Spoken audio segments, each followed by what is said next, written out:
देखिए, विश्व स्तर पर अमेरिका का प्रभुत्व साबित होता है और कोई इसे चुनौती देने वाला नहीं है। अमेरिका जिसे अपना मित्र मानता है उसके पास शक्ति आ जाती है, जिसे वह मित्र नहीं मानता है वह उसे किसी भी बहाने से वह नुकसान पहुंचा सकता है और कहीं से भी कोई भी चुनौती उसे नहीं मिल पाती है। ईरान के पास क्षमताएं हैं और ईरान के पास भी मित्र हैं, लेकिन जो हम अपने अंतर्राष्ट्रीय संबंध के सिद्धांतों में बोलते हैं कि जो इमर्जिंग पावर्स या जो 21वीं सदी का जो नई शक्तियां हैं वह इतनी ताकतवर नहीं हुई है कि अमेरिका को चुनौती दे सके। एक समय जब 19वीं 18वीं 17वीं शताब्दी में जो भी नया शक्तिमान राष्ट्र होता था वह स्थापित राष्ट्रों को चुनौती देता था, लेकिन अभी के जो उदीयमान राष्ट्र हैं, कोई भी, चाहे वह चीन हो चाहे कोई भी हो, अमेरिका को चुनौती देने के पक्ष में नहीं प्रतीत होता है, नहीं क्षमता रखता है। ऐसा भी होता है। तो यह एक तो साफ साफ हो गया कि जिस चीन की बात की जाती थी, जो चीन ईरान का बड़ा अच्छा मित्र माना जाता था, जो चीन और रूस माने जाते थे कि ईरान के साथ मिलकर एक नई विश्व की कल्पना कर रहे हैं, तो इस विश्व की कल्पना, विश्व व्यवस्था की कल्पना कहीं ना कहीं धरी रह गई। तो ये एक बड़ा ही एक कौतूहल का विषय है कि अमेरिका अभी जो चाह रहा है ट्रंप के अंदर वह कर रहा है और उसका उद्देश्य अपने से परिभाषित करता है और वह उस पर काफ़ी हद तक सफल भी होता है। जो भी ईरान कर रहा है एक लोन, जिसे का रीजनल पावर के रूप में वह अपनी शक्ति को प्रदर्शित कर रहा है और जो अपनी सैन्य क्षमता है जिस पर उसने भी काफ़ी कार्य किया है, परमाणु नॉन न्यूक्लियर जो उनका जो क्षमता है उसको उन्होंने काफ़ी हद तक दर्शाया भी है। छोटा 5 दिन साथ कहीं हुआ, 6ठा दिन आज चल रहा है। 6 दिनों का इस युद्ध में वो काफ़ी हद तक उसने अपनी भी जो प्रक्षेपास्त्र शक्ति है उसका उसने प्रदर्शन किया है, उसने अपनी ड्रोन शक्ति का प्रदर्शन किया है। और ये दोनों शक्तियाँ विश्व स्तर पर, चाहे वह प्रक्षेपास्त्र हो चाहे या ड्रोन हो, दिखा रही है कि ये आने वाले समय कोई भी संघर्ष, कोई भी युद्ध को एक महत्वपूर्ण हथियार के रूप में रहेंगे। तो यह भी इस युद्ध से हमें देखने को मिला है। और जिस तरह से युद्ध में कहा जाता है कि आपका क्या क्या आप आक्रमण कर सकते हैं, क्या मुख्य दुश्मन ही आपके दुश्मन है, तो ईरान ने साबित किया है कि मुख्य दुश्मन ही आपके दुश्मन नहीं रहे, मुख्य दुश्मन के मित्र भी आपके दुश्मन है।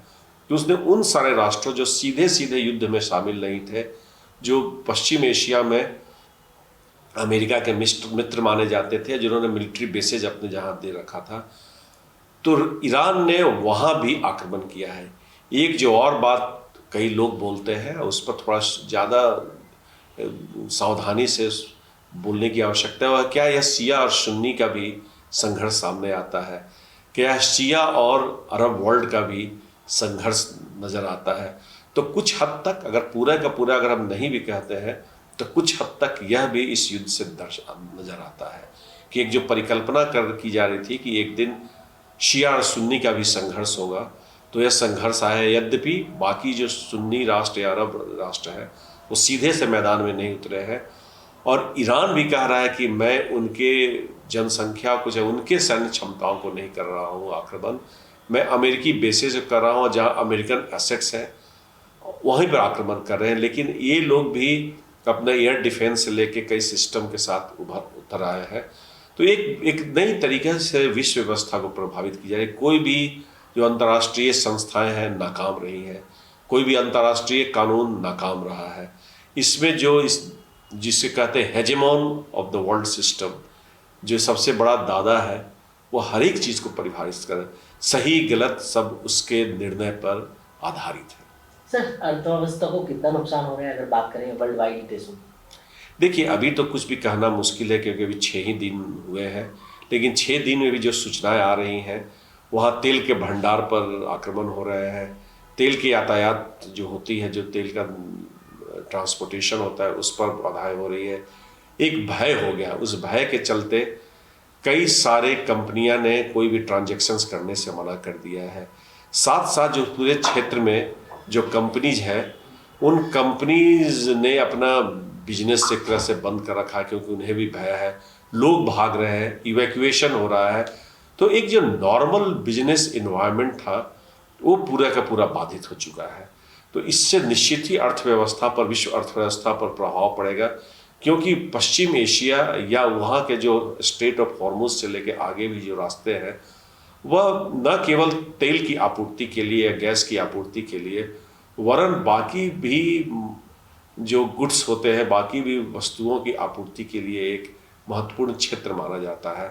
तो वह क्षेत्र तबाह हो रहा है। साथ साथ वहाँ पर एक अच्छा व्यापारिक केंद्र के रूप में पश्चिम एशिया उभरा था, वह क्षेत्र भी तबाह हो गया है। लोग वहाँ से जब पलायन कर रहे हैं, तो पलायन का अमेरिका तो अपना इवैक्यूएट करके लोगों को ले गया, अमेरिकी लोग भी कई शामिल हैं, लेकिन साथ साथ उस व्यापार में बाकी देश के लोग वहाँ हैं और कुछ शिथिलताएं हैं। तो एक चिंता, एक परेशानी के माहौल में कोई भी अर्थव्यवस्था जब तक अस्थायित्व नहीं रहता है, बड़े एक पुराना सिद्धांत है और ये बड़ा स्थापित सिद्धांत है कि वह राष्ट्र की, कोई भी राष्ट्र हो चाहे क्षेत्र की अर्थव्यवस्था को बाधित करता है। तो हम बाधित होते देख रहे हैं। सर, क्या तेल के अब दाम, जो कच्चा तेल है उसके दाम बढ़ेंगे, और क्या ये सब चीजें तेल को लेकर की जा रही है? ये देखिए, तेल तो एक कारण हो सकता है, लेकिन तेल तो देखिए, तेल की आपूर्ति को बाधित करना एक ईरान की रणनीति हो सकती है, लेकिन यह बहुत ज़्यादा अमेरिका और इजराइल की नहीं होगी, क्योंकि उसके मित्र राष्ट्र को भी नुकसान हो रहा है। ओमान, कतार से लेकर Saudi Arabia, United Arab Emirates, सब तो उनके मित्र हैं। तो क्या अपने मित्रों को भी अमेरिका नुकसान कराना चाहता है? तो ये अलग बात है, इस पर कुछ सोच की जा सकती है कि क्या सचमुच उसकी कोई बहुत छिपी हुई एक रणनीति है। लेकिन सामने से जो उभर कर आती हुई बात है, ये सेकेंडरी फैक्टर्स है, ये प्राइमरी फैक्टर नहीं है। प्राइमरी फैक्टर है जो एक सोच इजराइल की है अपने सुरक्षा के बारे में, और अमेरिका से उसको समर्थन जो मिला है, उसी सोच के अंदर ही यह कार्य किया गया है। यह इनिशिएटिव, जो ऑपरेशन जो भी कहिए, उसे अंजाम दिया गया है। सर, ये युद्ध कब तक रुकने के आसार दिखाई देते हैं अगर बात करें तो, क्योंकि लगातार टाइमलाइन जो है वो दी जा रही है? देखिए, टाइमलाइन तो आज जब ट्रम्प को नहीं मालूम है टाइमलाइन, जिन्होंने खुद अपने ही इस युद्ध में घुसे हैं, तो बाकियों के लिए तो ज़्यादा मुश्किल की बात है।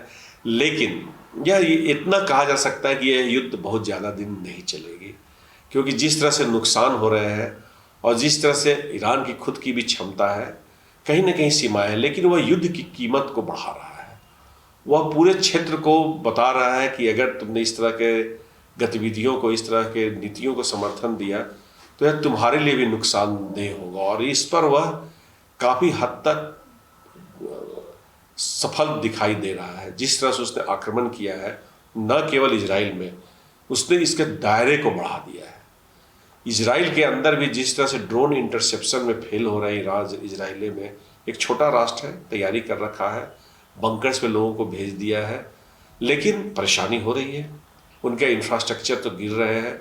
लेकिन जो सबसे बड़ा जिसे वो उन्हें सोचना चाहिए था, जो कि वो आने वाले समय में पता चलेगा, जिन्होंने अनावश्यक रूप से उनकी खामेनेई की जो अंत किया, उससे उस समुदाय के लोगों को एक आहत किया है।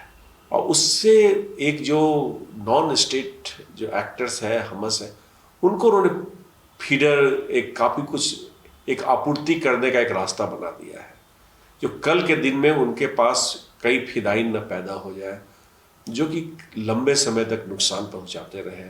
अमेरिका में भी कई लोग आ सकते हैं, कहीं भी आ सकते हैं। तो जबकि वो खुद बीमार बूढ़े व्यक्ति थे, ऐसे भी मृत्यु हो जाती। और ईरान की एक अपनी व्यवस्था है, और उस व्यवस्था के अंदर ही देखिए कोई भी नीति लिए जाते हैं, नीतिगत कार्य किए जाते हैं।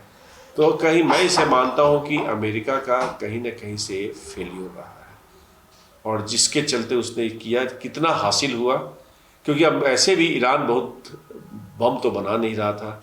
वह बम बनाना चाहता तो आज से 15-20 साल पहले बना लेता। तो उसने कहीं ना कहीं एक रोक लगा दी थी, उसने JCPOA साइन कर दिया था। तो हमें उन्हें चाहिए था कि उसी को थोड़ा कंसोलिडेट करके, मिसाइल वगैरह पर थोड़ी सी अनबन थी, उस पर बातचीत की जा सकती थी। और उसने ये भी कह दिया था कि हम ऐसा मिसाइल नहीं बना रहे जो अमेरिका तक पहुँचे। तो वो भी अपने आप को संकुचित कर रहा था दायरा, लेकिन युद्ध हो गया और युद्ध पर हम परेशानी और तबाही तो देख ही रहे हैं। और जितना लंबा ये युद्ध चलेगा उतनी ही तबाही बढ़ेगी, अर्थव्यवस्था, विश्व अर्थव्यवस्था पर असर पड़ेगा और हम सब पर असर पड़ेगा। क्योंकि अभी हो सकता है स्ट्रेटजिक रिजर्व से हम इस्तेमाल कर लें, लेकिन अगर लंबा चल गया तब तो निश्चित ही समस्या आएगी।